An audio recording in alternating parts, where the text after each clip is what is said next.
Hey loves, welcome to the Spirited Muse Academy. I am Thais Smith. I'm your host of the Spirited Muse Academy, and I am so happy that you're here in the Academy and you're ready to learn. I am going to give you a brief introduction about what the Academy is about, some of the things that you're going to need to get yourself started with our first project, and I'm going to try to keep this video really short and sweet for you. My name is Thais once again.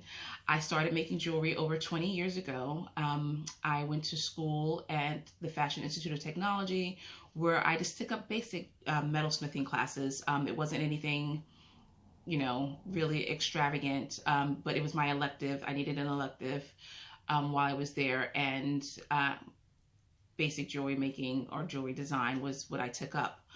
From there, I found that I actually loved making jewelry using metal and manipulating metal in certain ways. And I taught myself how to do different techniques and things like that in order to make the designs that I liked. Throughout the years, I've been selling my stuff in boutiques. I've done some, vending at fairs, and I've done some online sales. And I've always had someone ask me, how did I get started in jewelry making, and how can I get started in jewelry making too? The simplest way to do that would be starting with the basics. There's no need to go out and buy a whole bunch of expensive tools to get yourself started.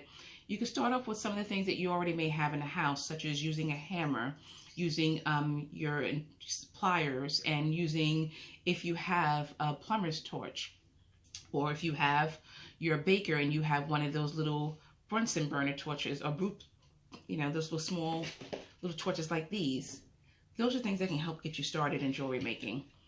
If you're limited on space, like me in the beginning, I used to live in an apartment with my family.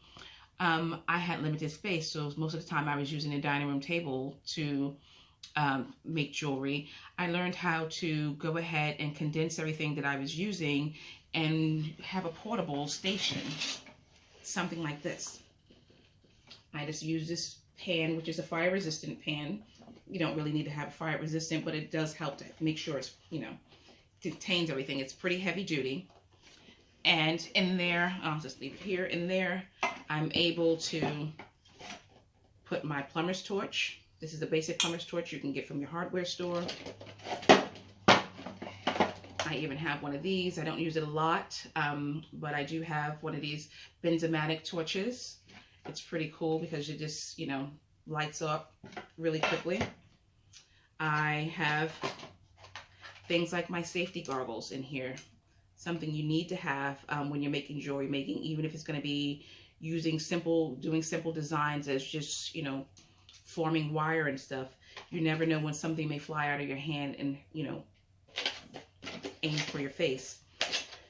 When you're using a torch, or when you're sanding and filing, particles from the sanding and filing, as well as fumes from your torch, start to become airborne. So you need to have a mask that's has one of these little respirator things on it. It's good, something that you can adjust to make sure it's sealed tightly across your face to prevent any of the dust particles, as well as the fumes from your torch getting in the way. You also need to make sure that you're in a well-ventilated area. So on our first project, we're not going to use a torch, but you still want to be in a ventilated area because we will have to use little filing tools and stuff like that. So again, you don't want to have to be breathing in the filing of your metal and things like that.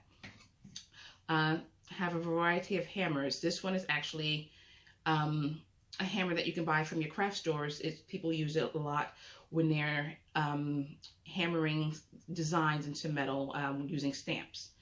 You want to have something like that, or your standard household hammer works just as well too. This is a lighter one of my household hammers, but I do have a heavier duty hammer. Let's move this. We also be good to have a rubber mallet. This you can get from your hardware store, your Walmarts, or any place like that. This is a nylon mallet. This usually may be at your hardware store. some Walmarts and stuff may sell it as well. Those are good to have. And actually, you'll need those for your first project. Pliers. These are actually jewelry pliers. They're small pliers. So this one would be a bent nose plier. This one is a round nose pointed plier. And this is good for when you're wrapping wire around and you need to make loops. These are like little wire cutters. And like I say, you see they fit in my palm because these are more so for making jewelry. You can get those at your craft stores and stuff like that. Just some basic ones. But if you don't have those, but you do have tools at home, such as these type of pliers, these will work well too. This one actually has grooves in the inside, so it was going to leave some marking on the metal, but we can polish that off. These are bigger wire snips. These are going to be good for the wire that we're going to be using, the thickness of wire that we're going to be using. Here's another pair of wire cutters as well.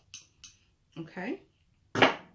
Also within here, I have a set of, well, it's not really a set now because one or two of these files are still on my desk, my workstation, but these are metal files. So these help to smooth rough edges and get into, you know, little areas. They come in different shapes. Like this one is actually a triangle shape. I don't know if you can see it on the camera, but the first one I showed you was also a triangle, and then they come in round, they come in flat, they come in half round. A pack of those, or if you can buy some hardware stores, they actually sell the bigger ones. Those are good as well. A steel block is, this one has tape on it, so excuse that. But this is good because we're going to need something like this when we're hammering onto our metal. This will help harden the metal that we're hammering on. Okay. Inside here as well, I have different little trays. Now these little trays I got from the dollar store. I'm able to put other things in here. Like if I wanted to put my pliers in here, I could put my pliers in here. I have my goggles in here. I actually have, you know, some random things in here that I was working on. And here's another shape or size that has some things in there. I have a spool of wire here, and then there's another size. So these are good because they fit within each other. They collapse into each other like that. So now all three of them are together. It saves space. I pop it in this little bin here, and boom, I'm done. Now when I'm done, you know, doing whatever it is I'm doing, I pile everything back in. Need to get dinner ready. Pick it up, move it, and I'm done. Cleanup has already been taken care of. So everything is contained in that one little area. Other areas that you can use, or other ways that you can create a little space so you can make your jewelry, is if you have a linen closet that you're not using. I know in my little area, I have a little space next to the washing machine that's underused. It used to house our board games and stuff for the girls, but the girls don't use any of those things anymore. So now I'm cleaning it out and I'm filling it up with bins. And there's going to be a little space under there where I can do some work. But my youngest daughter now is asking that maybe she can use that space for her own little craft area. So that may go to her. Mommy already has a big studio space right here, so I really don't need it. But if you have an old armoire that you don't use, or TV cabinet that you don't use, those are great because you can actually open up the doors, have your things inside there. You can add a couple of shelves if you need to, and, you know, set up a little station in there, do your work. When you're done, close those doors, boom, everything is gone. No one knows where your things are. You can use old, what do you call those things? Utility carts. That they have in the kitchen, you know, either a metal one or a wooden one. They usually come with wheels. If they don't come with wheels, you can actually put wheels on them, put your things in there. They usually have shelves. Line them up, your things on your shelves, roll it wherever you need to go. So those are just some simple ideas, quick little ideas of how you could set up a workspace if you don't have a lot of room. And I've already showed you some of the things that you can use that you don't have to go out and get expensive tools. Those things that I've showed you, as well as the blog post that's on the page, talks about a couple of tools that we are going to need to get started with our first project. And our first project is, drum roll please, this beautiful copper cuff. This is a simple design that requires no torch or anything, just wire and your hammer, a mallet, and if you have, what you can use to get this round circumference here is actually shape it around the bottom of your hammer.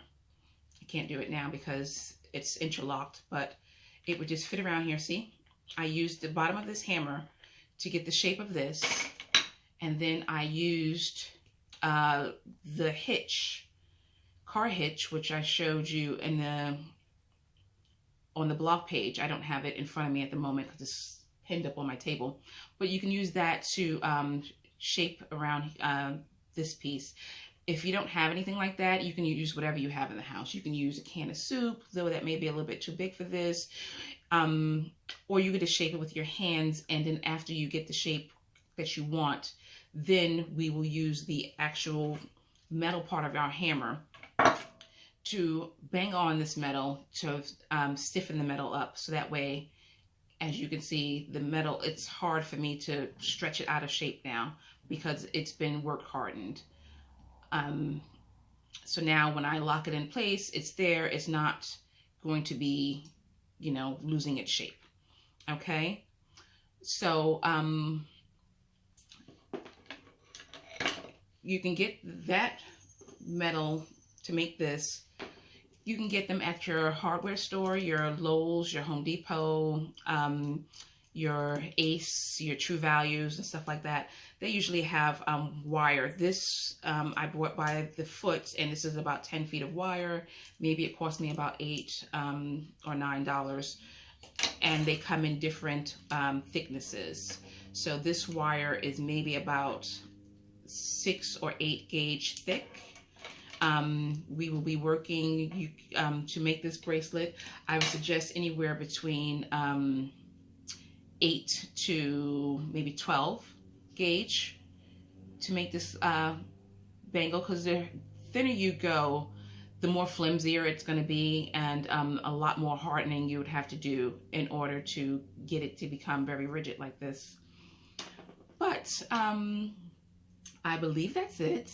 I'm going to have some links posted. I'm going to send out an email with some links of where you can get some of the supplies if you can't find them at your hardware store. And I'm also going to post it within our forum group. I am going to be setting up our Facebook page. I just haven't done so as of yet because we're still in the early stages, and I'm still working on some kinks